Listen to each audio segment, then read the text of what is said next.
All right, we are here with one championship heavyweight MMA contender, Marcus Buchecha Almeida. Buchecha, how are you doing, sir? I'm doing great. Good to be back.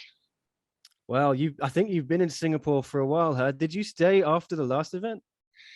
Yeah, I decided to stay in around the area. So I stay here 1 week and then I spend 1 week in Thailand. So now fight week. So we're going to spend one more week here. So I'm Oh, nice. How was Thailand? Where were you training, yeah? stay there most of the time at Phuket Fight Club. Oh, okay, yeah. I was just in Phuket myself. I didn't realize you were down there. I would have maybe made the journey over to Geelong to interview you. But Oh, how, really? how was your experience there? I love it, man. This country is something different. So I never been there. Was my first time. So for sure not the last. Can't wait to get back. Is that something you'd like to do in the future? Maybe do a training camp in Thailand? I wouldn't say training camp, but maybe yeah, maybe why not? Maybe I'll bring some guys too because I like to train like a lot of jiu-jitsu, so I don't want to like just train Muay Thai, my stand up, and forget about the wrestling and the jiu-jitsu. So if I can bring a couple of my friends, I know Cara de Sapato, Marlon Moraes, and a couple other friends want to do that. So maybe we all come together and do something there. And are you interested in seeing any of the other gyms there? There's obviously a bunch. There's a new gym in Bangtao. Some Yuri Prohaska is there right now, I think, preparing for his fight next month. Yeah, I saw. I went to Bangtao, but I wouldn't train there. It's too far where I like to stay. So I like to stay there around the area, next to the other gyms and everything. Good food, and so I All wouldn't right. Well, to be somewhere like away. I mean, the gym is great, but I just think it was a little bit too far.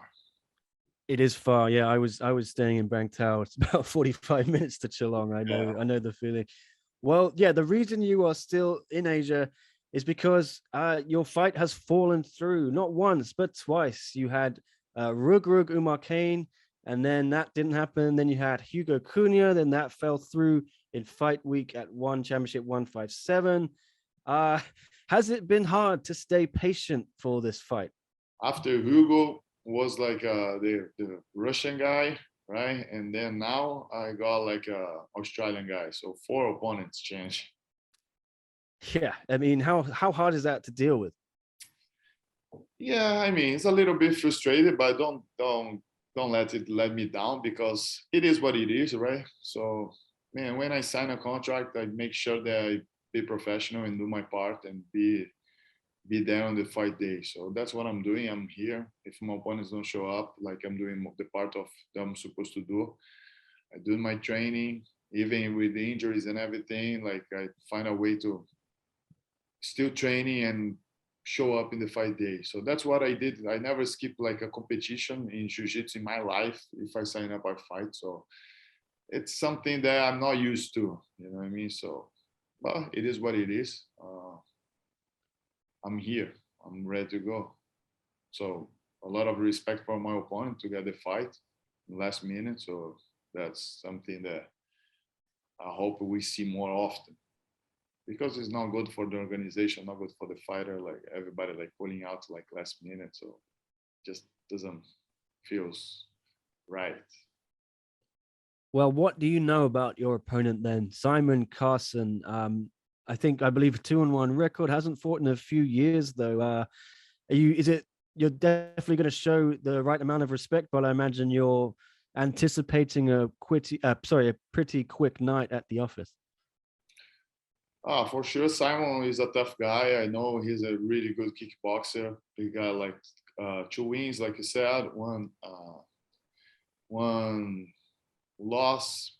Uh, so it means that he doesn't have too much MMA experience, but I don't as well. So doesn't mean anything, right? He can be like a really good kickboxer, and so we're gonna find out. I'm gonna do my best. I'm not gonna like change anything. My focus is still the same. Doesn't matter who I'm fighting. So that's it. Is this a good chance for you to maybe try out your stand up? Are you keen to see how that area of your game matches up and how much you've improved in that department? Or are you just going to do what you always do, take him down and submit him? Man, I'm ready to do anything, you know. I'm ready to fight 15 minutes striking. So if I have to like grappling, if I have to like out wrestling him, so I'm training a lot. I'm not training just grappling. I'm not just training jiu-jitsu. I'm training like MMA. I became an MMA fighter. So I do what I do what I have to do. If I have to strike, if I have to do it, I'll do it. But if I see the opportunity to take him down and use my jiu-jitsu, I'm gonna do as well. I know he has a good jiu-jitsu too, so it's gonna be a good one, 100%. And given that this is your fourth opponent now, given three opponents pulled out of the fight, do you feel there's a sense maybe people are avoiding you? They don't want to fight you because you are perhaps the toughest challenge in this heavyweight division in one? I wouldn't say who am I to say, who am I to judge, but if the fight doesn't happen, if like you say they kind of like avoid me, that's who's gonna avoid me, them. It's me now, because it's not just about the frustration, but it's I do a training camp, like I come here, show up, and then my opponent doesn't show up. So I don't want to. With the first opponent was like the second or the third time that happened. So I don't really want to let it happen like for the fourth time. So I think me and the organization we learned the lesson. So if something happened, maybe the fight not supposed to happen. So I just move forward and I'm not thinking about to fight them again.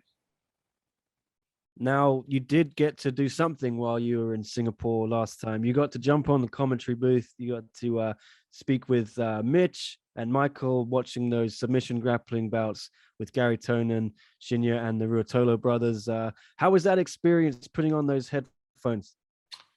Yeah, it was great, man. It was that when they invited me, I said, yeah, 100%, because it's grappling is something that I'm really comfortable to talk about. And Mitch and Michael, they made me feel really comfortable sitting by the side of them. So it was great. I really liked the experience, and I hope the organization invites me to do again, and I'll be down. Yeah, and how impressed were you by the twins, by Ty and Cade Ruotolo? Not really impressed, because I was expecting great performance by the kids, because they are amazing. I remember when I walked to the gym for the first time, when I saw them, they were like, I don't know, 10 years old, something like that. So little like kids. And I have watching these kids growing up since like the beginning of the journey. So I wasn't really surprised. So I knew they would do good, but I didn't expect that good, being honest. But I wasn't surprised about their performance. What about Gary Tonin? It's obviously now he's in a tough spot. He lost the MMA title fight with Tan Lei, and then he went back to his area of expertise, submission grappling. Also got submitted. Are these the kind of things that grapplers go through, the ups and downs? What advice would you have for Gary, if any? Man, I think just like you said, he lost a title fight. So it's not anyone that get in a title fight, right? So he went there, he made his way up, and he lost in the fighting for the belt. So it's not a shame at all. So it happens. He's a great fighter. Was the first loss in MMA. So I know he's gonna like shake it off and come back. And about grappling, that's nobody has the perfect record in jiu-jitsu. Everybody has like losses, everybody has defeats. So this is only one of them. I know it's not the first, it's not gonna be the last. It is what it is. We are fighters, we are down to fight, and sometimes we win, sometimes we lose, and that's it. So I think that's not gonna like let him down. I'm no, it's not. And he's gonna come back soon and keep him on track. What about yourself, though? Are we going to see the legendary Buchecha gear up for a match in submission grappling in one championship? And if we do, who's it going to be against? Being honest, right now my focus is 100% MMA. But if I see somebody holding a grappling belt, I would try like oh, maybe I want to steal it. You know what I mean? So maybe I'll try to jump in and fight for the belt. But right now, I don't feel like fighting. But as soon as somebody holding like a heavyweight belt for grappling, then I'll come up. Then I'll show up and try to fight for the belt. Not just for the belt, but try to fight to get the belt. Now you were rolling as well with the champ Renier de Ridder, won championships middleweight, light heavyweight, MMA champ on his visit to ATT a couple of months ago. You said he was pretty good. Would you be open to maybe grappling him or fighting him? He's talked about coming up to the heavyweight MMA division in one. Yeah, no, man, he's a great guy. He's a like amazing jiu-jitsu, and like you said, he's a champ. So would be like a great fight for sure. But I'm not thinking about that yet because I'm having a lot of problems finding opponents first. So I never really thought about, but would be like interesting for sure.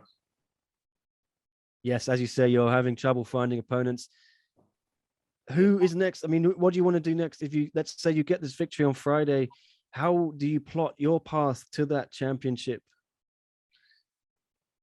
I don't see anything after Friday. So until now, I just focus on Friday, and then after that, then it's a new thing. But a lot of people ask me like, when I was blue belt, what's your dream? Like, I never said, oh, it's gonna be to be a black belt world champion. No, my dream is to be a blue belt world champion. So that's how I think. That's how I always think during my whole life. So I'm not thinking about after Friday. So I have like a commitment Friday. That's why I'm here.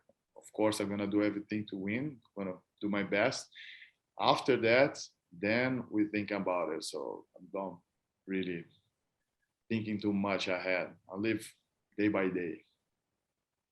All right, and there is a couple of other MMA heavyweight MMA fights on this card, including Odie Delaney, who we just spoke to. He's up against Mehdi Barji. How do you see that fight going? And I think you're quite friendly with Odie as well. He mentioned that you two have you shared a hug in the lobby, and but he's anticipating that one day you two are going to fight for the belt in one championship. Are you expecting that as well? Yeah, no, for sure. Just like you said, Odie is a great guy.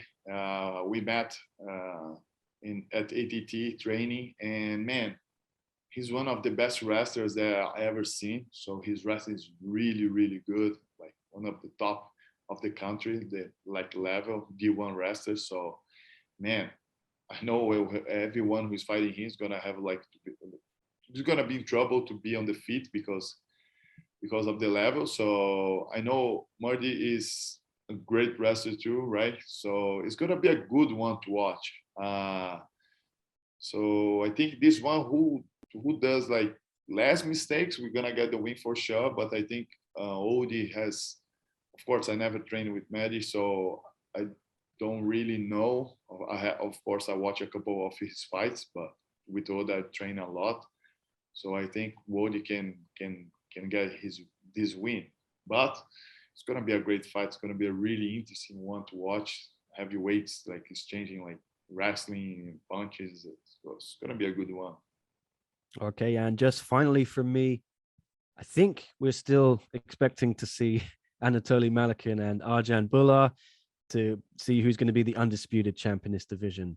Who are you expecting to win that one and potentially hold the belt when you finally get to that spot? Ah man, it's a tough one because Arjan is one of the best in the game, and Anatoly is like being like killing everyone. So like 11-0 now. So if I'm not wrong, Arjan is 11-1, right? So they both have like similar records, so similar experience, but it's hard to pick one. But I think right now who has like a little bit better advantage is Anatoly because he's more active. He's been fighting more often. So as an athlete, not like talking about MMA athlete, but MMA fighter, but as an athlete, I think if you stay away for too long, it's not like a good thing. So I think Anatoly has an advantage because of that, because he's more active. And but advantage doesn't mean that he's gonna get the win because of that. But any advantage in a fight helps a lot. So I think he has this, and but it's gonna be a great fight. They both have like great boxing, and they both have like really high level wrestling. So it's hard to see, you know. But when people fight like that, it's gonna be similar of one of the fights that he fought Amir. Good wrestlers, so just boxing. That's how I see this fight. They both like exchanging like punches and blows, and I think will be a lot of a like a stand up fight. Okay, I think that's all we got time for. Just final statement from you, Buchecha. What is going to happen Friday night? One championship, 158. It's gonna be a great show, great fights in the card. I'll be there too, fighting the main card for the first time, and I'm hoping to get the win and keep my way up until to get the ultimate goal. All right, thank you, sir. Always a pleasure chatting to you. Good luck for the fight. Thank you very much, guys. Really appreciate. Always great talk to you guys. See you soon.